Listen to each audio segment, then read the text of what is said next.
What does it mean to build a world that supports life? Not just survival or profit, but real thriving. Today I'm joined by John Perkins, bestselling author, environmental activist, and a fellow Bainbridge Islander, for a rich and moving conversation about transforming our world from the inside out. John shares the difference between the death economy and the life economy, and why perception, not politics, might be the true battleground. We talk about Indigenous wisdom, redefining success, and the 5 questions that can guide you toward a life of purpose and impact.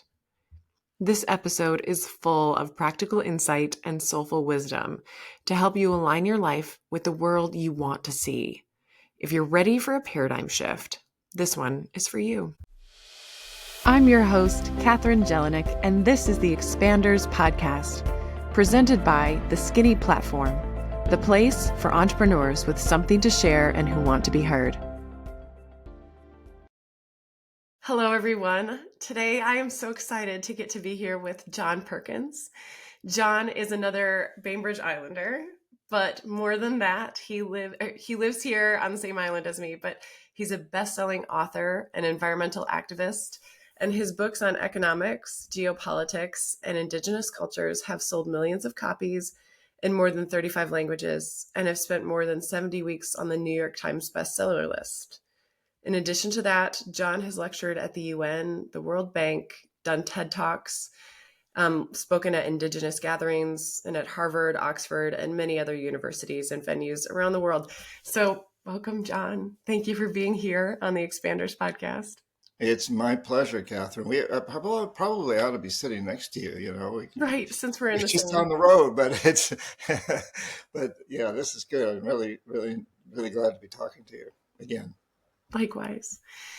One of the concepts we talked about recently that I was really excited to bring out in this discussion is something you talk about a lot, but it's the concept of the life economy and the death economy.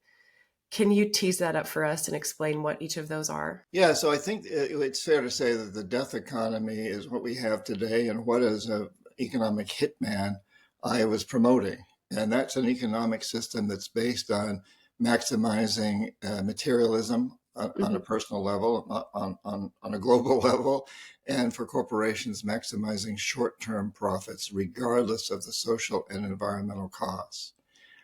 It's an economic system that's failing us. Yeah, it's consuming and polluting itself toward extinction. Mm-hmm. No question about it. So climate change, species extinctions, environmental destruction, income inequality, all of those are problems, but they're not the problem. The problem is the death economy. Those are all symptoms of the death economy. And the alternative is a life economy, which is an economic system that's based on maximizing long-term benefits for all life. And it would do things like pay people to clean up pollution, to corral all the plastic that's floating around in the ocean and convert it, recycle it, to pay people to build all kinds of recycling ways and new energy ways. Wind and solar are a start in that direction, but that's just a beginning. We've got so there's so many opportunities for creating energy out of air and water and so forth. So it's about paying people. It's not about returning to living in caves. It's about paying people to build a different view of an economic system that really benefits all life, that feeds starving people, that takes care of the situation. And we've been moving in that direction, at least we were up until this past year, where we saw an increase in electric cars, an increase in solar and wind, and much more of an interest in taking care of the environment and people getting paid to do that. So there's been this movement over recent years in that direction. There's been a setback now under the current administration, but we've still had that movement. And I think it's really important for people to understand that there's nothing new about a life economy.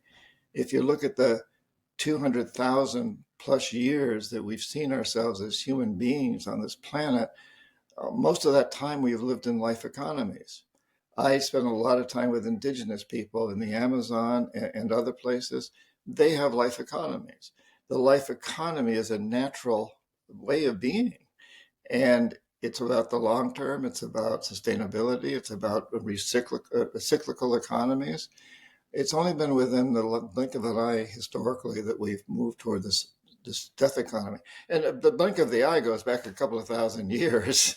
I was gonna say, I mean, I'm thinking of like the Roman Empire and different times and civilizations that probably, I mean, it's not like I have all that history up my sleeve, but they could probably be studied and identified as having some of that. Absolutely. But that's maybe 4,000 years at the absolute Sure. most. And out of 200,000 years, that's fairly small. And of course, it's gotten much bigger in recent years since World War II, and especially in the last few decades. We've moved more and more toward this death economy, but we've begun to see that switch.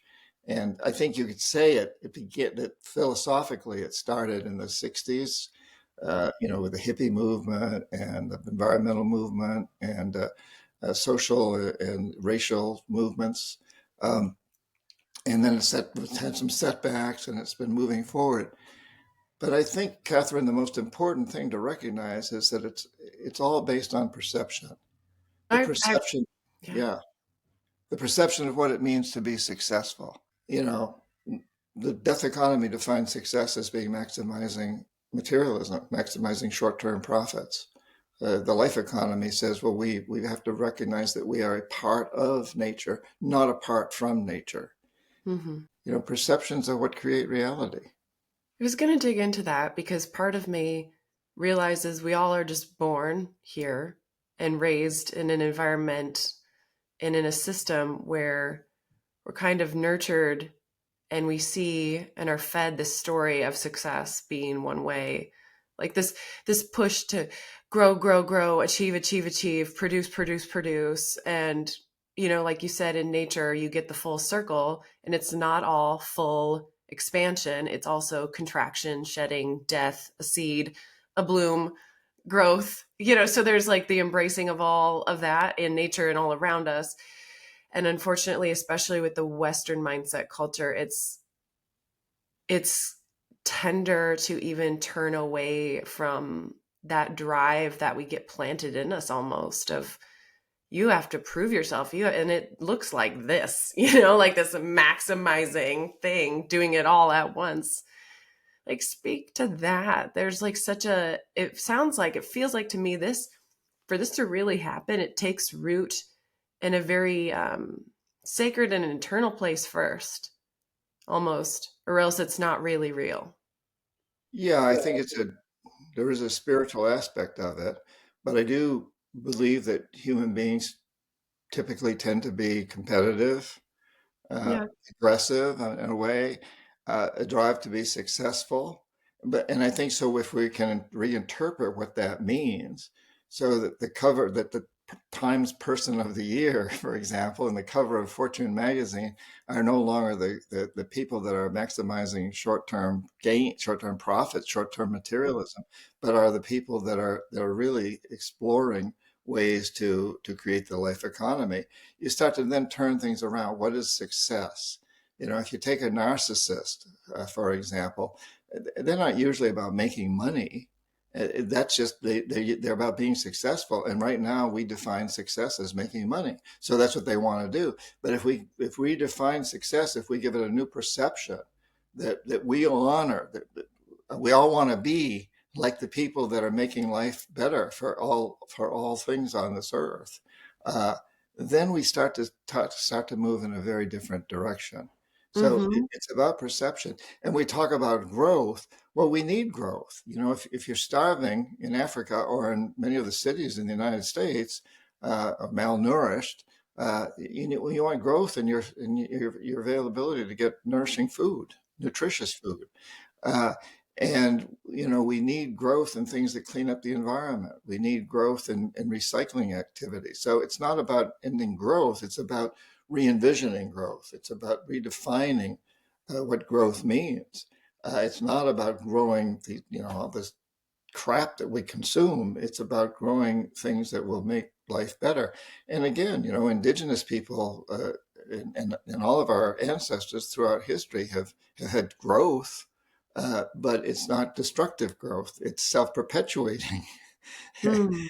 You plant seeds and you got a plant that grows, uh, and you can do that, or you can dump toxic waste into a river and have pollution that grows.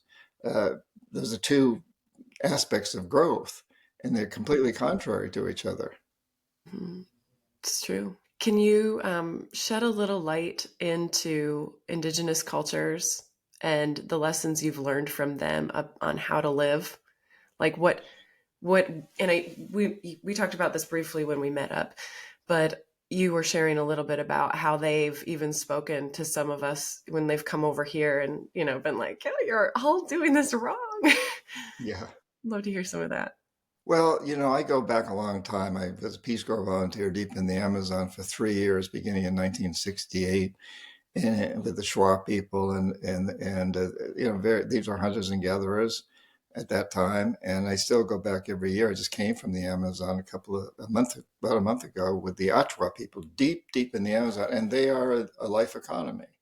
And I'm headed to Guatemala in a couple of weeks, and with the Mayan people who understand this too. And I want to say, that I don't idolize indigenous people. Uh, there are there are there are sociopaths amongst them. There's crazy ones, there's violent ones, and there's wonderful ones. But what I do idealize is their philosophy of life. This idea of protecting the long term for their children and grandchildren and great grandchildren. We talk about the seventh generation. I don't know any indigenous cultures that think that far ahead, but they do think to 3 or 4 generations ahead. And they definitely see themselves as a part of nature. They have to live within the limits of nature and be part of that whole process. We tend to see ourselves as apart from nature. Human supremacy, and human supremacy is perhaps the most dangerous thing going right now. We've gone through this phase of looking at white supremacy, and now we're looking at oligarchy supremacy. Those are dangerous. But the most dangerous one of all is the concept of human supremacy, that we have the right to do whatever we want to our environment in the short term, and to hell with the future. And that's the aspect that really needs to change. And again, to recognize that that's just a perception. It's not based on any reality. Perceptions mold reality, not the other way around, although there's a cyclical thing there too. But if you think about it, there's no United States, there's no China, there are no corporations, there's no culture, there's no religion, there's nothing, none of the human concepts exist. The reality doesn't exist until enough people have a perception of those things and then codify it into law and take Mhm. actions based on the new perception. And that totally changes reality. So Mhm. we're at this phase right now where I think more and more people are beginning to understand that we must change our perception. And in so doing, we change our actions. And in that manner, we change reality. So specifically, like the perceptions that they've got going on in the indigenous cultures that you've observed that are un, that are still pure and aligned with this life economy that we could like take on. What perspectives do we need to take from them? Well, I think, again, the most important one is to recognize that we are a part of nature and Hmm. totally dependent on nature. Nature's a much stronger force than we are, ultimately. And climate change is teaching us that the shrinking, I was, there's a couple of stories here. One is that uh, a shaman woman who's Quechua and lives in the high Andes of Ecuador. Beautiful, incredible lady who has a wonderful name of Maria Juana, Maria Juana Yamberla. And she lives next to a huge volcano named Imbabura.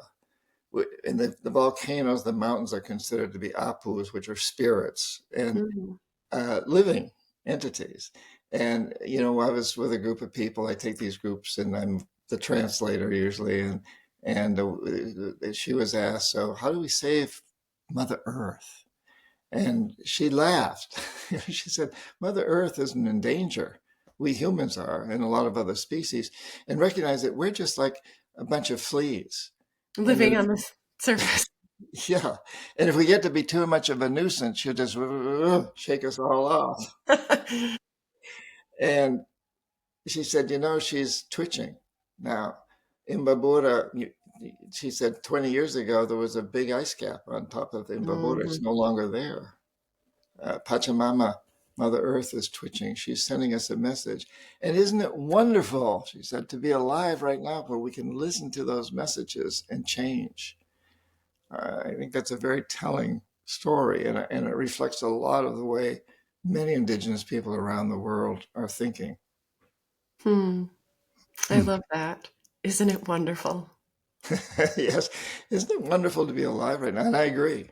We're going through terrible crises, but also incredible opportunities. Right. What an opportunity. What a time to be alive and to get to Yes. experience certain things and possibilities. What examples do you have in the world around us here in the West, I guess, of life economy whispers that you see?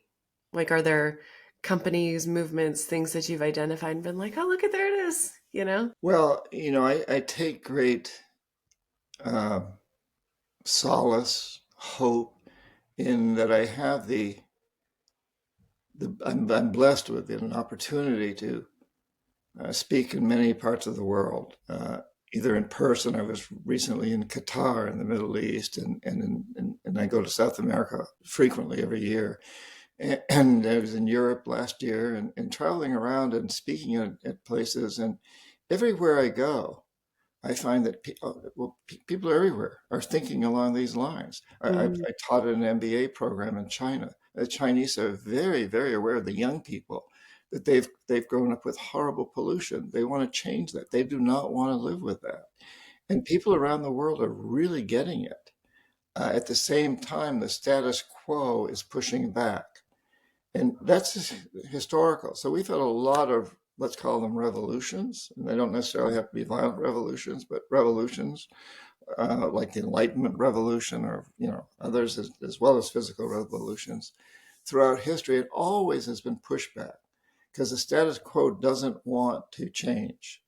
The people who have most of the money, they think that they're happy. They don't.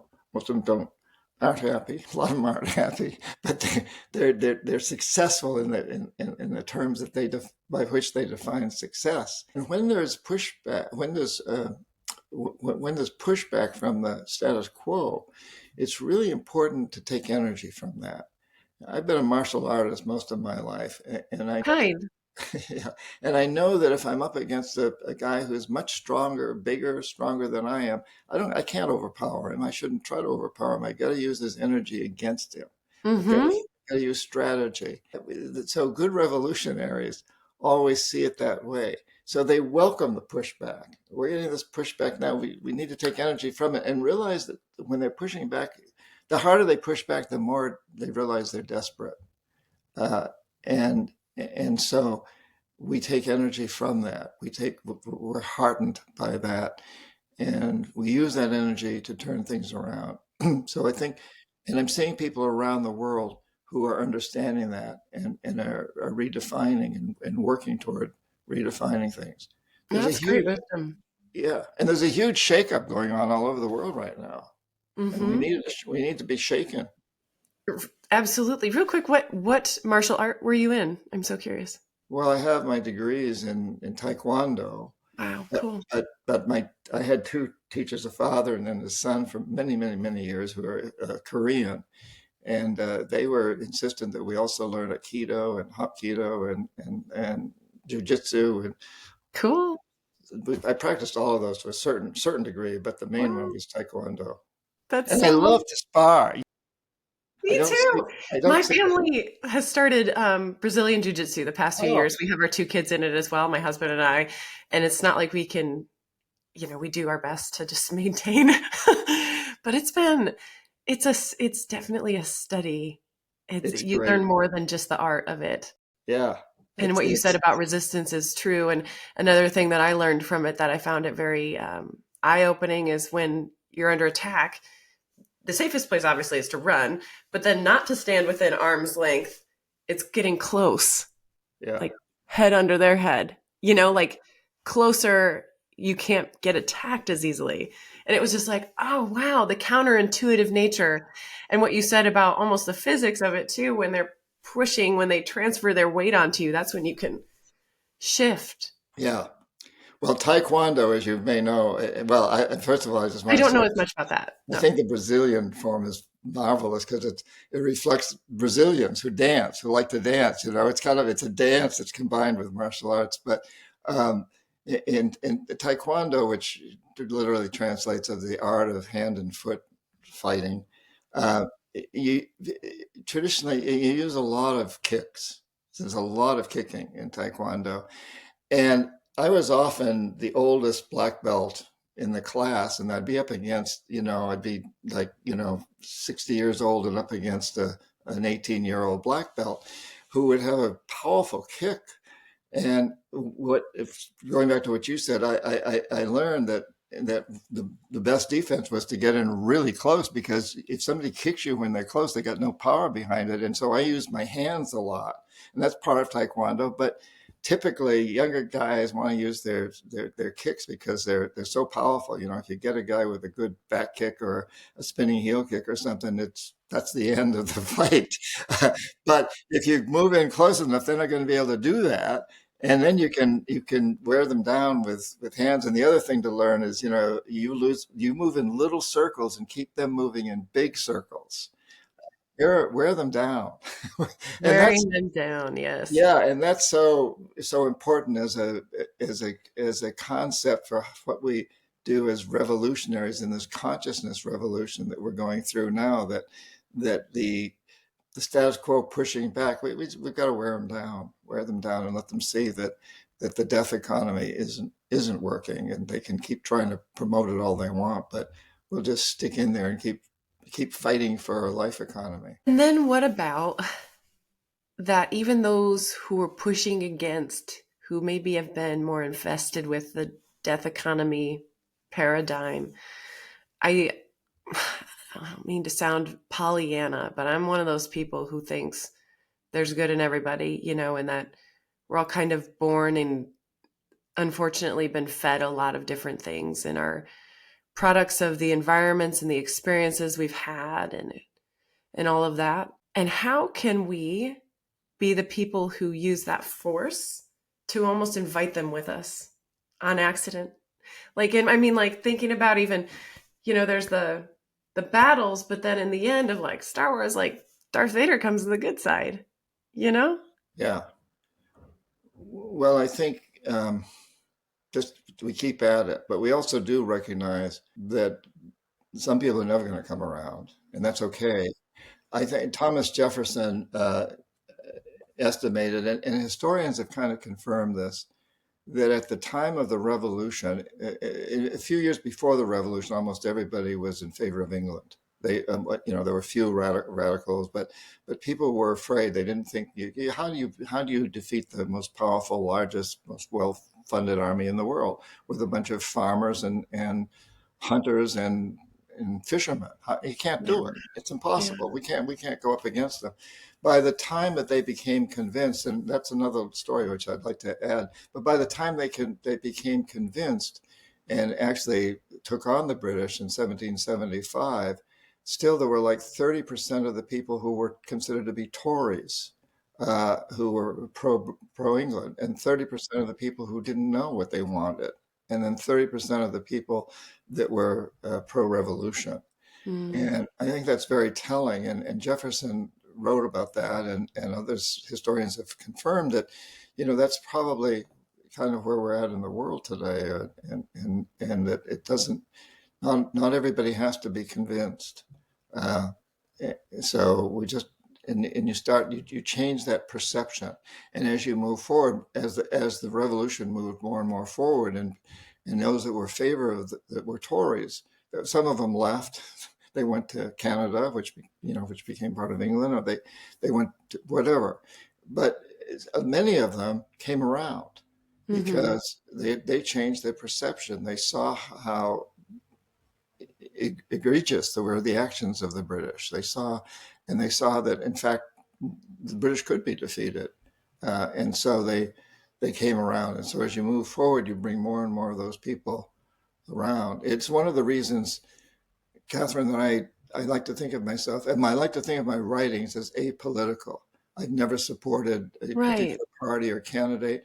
I'm Yep. not apolitical in my personal life at all. Hmm. But in my writings, I want to appeal to the people that may not be thinking like me, but that maybe I can help move over to my way of thinking. And that's why I wrote Confessions of an Economic Hitman, to expose a system that I thought was basically criminal, and in addition, destroying life as we know it on the planet. But I wanted to write it as in stories that'd be fun to read, to help bring people over, not as academic essays. I think, how do we bring people over? That's the big question. But to always realize we don't have to bring them all over. That's a good point. That's a good point. And then I think too, like something like a life economy, or being in favor of life, a thriving, well-meaning life. I mean, that transcends politics. And unfortunately, sometimes it sucks to be in this world where it's like, that's for our team and this is for our team. And it's like, come on, guys, like, let's be honest. I just want to circle too. There's a few, since we talked last, I've been noticing in my life a few examples of companies and places that are life economy blooming, and they don't even know that that's what they are. They might have not heard that term. One, it's obvious to hear and see. There's a company called C2C, and like SEE to SEA, and they manufacture like sunglasses, like designer sunglasses, but they are paying people to pull pollution out of the oceans, and they use recycled plastic that was polluting the oceans to create these sunglasses. And it's really like, I bought one for my birthday last year and I really like them. But it's like, oh, that's so cool. Like the whole circle that they've got, and how unique and fun and trendy. And, it's just, there's a whole joy in participating in some of those things. And they don't even have to be products. But then another that I'm curious about what you think about this is, I feel like sometimes expressions of life economy aren't just in, are they polluting or are they producing anything that harms the earth, but it's the perception, the perspective, the mindset, and that support of the whole of life rather than just produce. The companies, and I think I explained one of them to you when we sat at lunch, and it's like an engineering company that's got a certain way of supporting their people and really believing in them being able to be in the role that they really want to be in and would do, even if even if they had won the lottery, what they'd want to do. And I think that, what do you have to say about, is that even a part of the life economy, like drilling down beyond the effects on the environment, but the deeper piece of like, we believe in people and life and thriving? Yeah, absolutely. I and my most recent books kind of end with this, with that, presenting to people 5 questions to ask themselves, and in talks and podcasts I like this, I like to mention those. And the first question is, what do I most want to do for the rest of my life? What will Mm-hmm. bring me the greatest satisfaction, the greatest bliss? And incidentally, I want to ask you, do you hear background music and background noise? Is that, In mine? no, in mine? No, I don't. No. Okay, great, because there's something going on. So the first question, what do I most want to do for the rest of my life? What will bring me the greatest satisfaction? And I would answer that by saying, I want to write. I love to write. I really, really enjoy writing. So I want to keep writing. I have a friend who's kind of at the opposite end of the spectrum. He's a carpenter. And he would say, I want to work with my hands and wood. Very different perspectives of what we want. The second question is, how do I do that in a way that helps transform the death economy to a life economy? I love So, that. so I would say I'm going to write books that inspire people to do that. That I try to inspire people. And my carpenter friend would say, I'm only going to use sustainable materials. and I'm going to replant a tree for every tree that gets cut down for the wood. And the third question then is, well, what's stopping me? What's standing in my path? What's the blockage that's keeping me from doing this? And as a writer, I might say, well, I know that to be successful, I need to write for at least 2 or 3 hours a day. I just don't have the time. And my carpenter friend might say, well, my clients don't want to spend the extra money to buy sustainable materials or have me hire someone to plant trees. And so the fourth question is, when you change your perception, when you go out and touch that blockage, when you confront the blockage, rather than denying it, rather than running from it, rather than letting it control your life, when you touch it, what happens? What changes? Well, what's the new perception? What's the new perception? So as a writer, I might say, well, my God, I could turn the television off for 2 hours every night, or get up a little earlier and write. I can work my way around this. And my carpenter friend would say, well, I'm going to tell my clients that the extra price is not a cost. It's an investment in their future and in their children's future, in the future of life. It's an investment, not a cost. And then the fifth question is, well, what actions do I take to support my new perception? So I've changed my perception from I can't do it basically to, oh yeah, this is how I do it. What do I do next? And for me as a writer, I got to start writing, and the carpenter has to start building cabinets like this one with sustainable wood and telling his clients, and I think I encourage people to ask these questions frequently to themselves. Like I kind of do it every morning when I'm still lying in bed. It only takes 1 or 2 minutes to go through it once you get used to it, because the first two questions and answers may not change, or may not change for a long time. What do I most want to do? How do I do this in a way that transforms the death economy to a life economy? That may stay the same, but the other three you're going to constantly be confronting them. Like, what perceptions are holding me back? Well, Oh, okay, so I've decided I'm going to take time to write, but what am I going to write about? And then what's the first sentence? You keep going through this process. So it's a fun process because it's always oriented around what do I most want to do? I love that. Okay, can you say all five one more time so Okay, that I what do I can tell? most want to do for the rest of my life? What'll bring me the greatest satisfaction? Mm-hmm. How do I do this in a way that helps transform the death economy to a life economy? 3, what's blocking me from doing that? What perception is stopping me? what, what excuse me, what's holding me back? And 3, when I confront that blockage, when I really look at it, how do I change my perception? How does my perception change? And the fifth question is, what actions do I take? Okay, there's a lot there. That is so good. And Well, and it's in my 2 most recent books. But you can think of it. The next to last book that I wrote is called "Touching the Jaguar," and it comes from an indigenous concept which goes along with it. So the indigenous people that I spend a lot of time with live in a forest that has lots of jaguars, and they say, if you run from a jaguar, it'll chase you. wait, Don't you ever just said they touch a lot of jaguars. Like Yeah, that. I don't. don't want to just run off from that because most people listening to this are going to be like, "What did you just Yeah, say?" yeah. So, So can you so explain that real quick? so they do a lot of vision quests, shamanic journeys, and in these journeys, what they want is to see a jaguar, and they see a jaguar, and then that represents what's standing in their path. There's a jaguar standing in their path. It's stopping them from moving forward to doing what they most want to do for the rest of their lives. The jaguar standing in the path saying, no, you can't go by.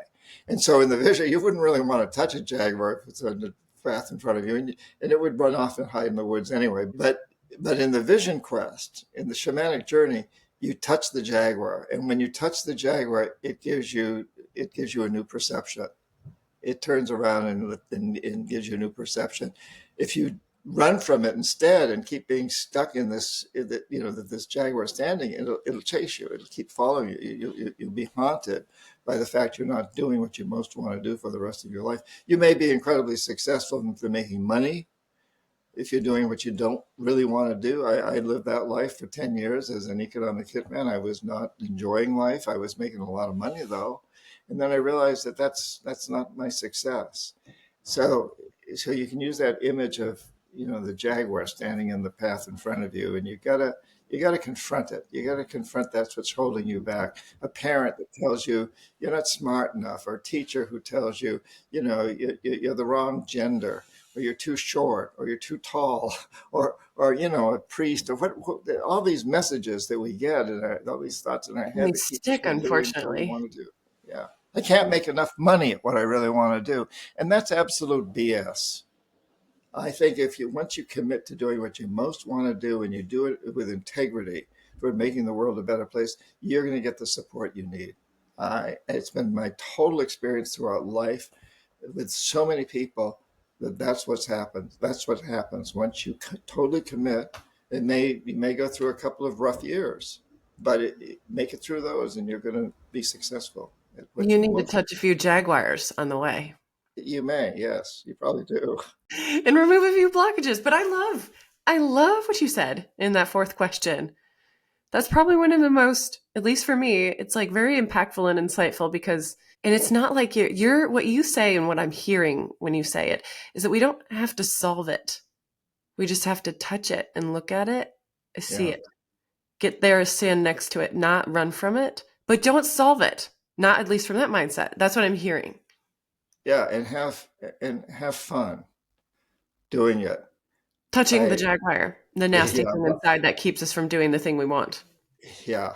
I want to show you a picture. The week that the book was published, Touching the Jaguar, I was deep in the Amazon, and I was staying on this little river, and I had a kayak, and I'm kayaking down the river, and I come around the bend in the river, and I see this. It's really reflective, so I can't see it. Oh, well, it went dark. There we go.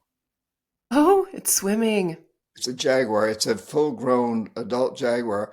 I come around the bend of the river, and there's this jaguar, and the current is taking me right into him. Oh my gosh. And I'm gonna have to Like touch this is my like jaguar. yeah, there's some I serious I synchronicity I there. back pedaled furiously, and this jaguar kind of looks at me like, what are you doing? And jaguars love to swim. They're water cats, and they like to fish. And he looks at me, and then he climbs up on the bank of the river and shakes himself off, and goes into the forest. And eventually I go back to where I'm staying, and there's a bunch of young Achwa men, young, 20s, whatever. I've known some of them since they were in the womb. I spent a lot of time with these people, and they're waiting for me to help me get my kayak out of the river and up to where it needs to be kept. And they're just waiting for me. And I tell them the story, and they know that I've got this book coming out, which is based on one of their sayings, you got to touch the jaguar. And so I tell them the story, and they say, "Oh my God, you get in our dugout canoe, and we'll all go back to where you saw the jaguar." So we go back up the river, down the river, and we go to where the jaguar walked out of the river. And in the bank, it's a very muddy bank, are all these jaguar paw marks, huge. and we get out, and they say, "Come on, kneel down and touch those tracks. That's touching the jaguar. You're touching the jaguar." So it was so cool. That was the week the book came out, actually, in the United States, with the publication date. That gives me the chills. Yeah, That's so cool. Wow. I love how that's such a full circle. seemed like an omen. Yeah, definitely. I'll have to order that one. Well, next time I see you, I'll give you a copy. Right. Or maybe I should just let you order a You copy. should. All Yeah, do. right. Because I'd love to support your If continued. you haven't ordered a copy, I'll give you a copy. So you don't need to worry about it. Well, how about I order it and then you can sign it when I see you next? Yeah, that's fine too. It's got a great jaguar on the cover, just Cool. like the Yeah, it one I looks got just like here. what you have above there. Yeah, Yeah, it's cool. this one's going in the opposite direction, but yeah, What else? I love those 5 questions because that brings it home on a personal level. And that's very important. And then as we're kind of getting closer to our time here in our conversation, what else would you leave us with in terms of how to make this real in our own lives, like the life economy and believing in the possibility, especially when the whole world sometimes doesn't feel like it's going that way? How do you continue to shift your perspective and do the ripple effect thing in the outer from ourselves and out, Well, look at a bigger picture. For example, I think we should all feel blessed that we're alive right now. Time of extreme crises and extreme opportunities. This is a very historical moment. This period of time is not going to go down as a footnote in history. It's going to go down as a major event. And would you prefer not to have so many crises going on right now? Yes, I would prefer that. But since they're going on, I want to enjoy them and enjoy the possibility of changing them. And I look at all my heroes throughout history have been people that confronted tough times and turned them around.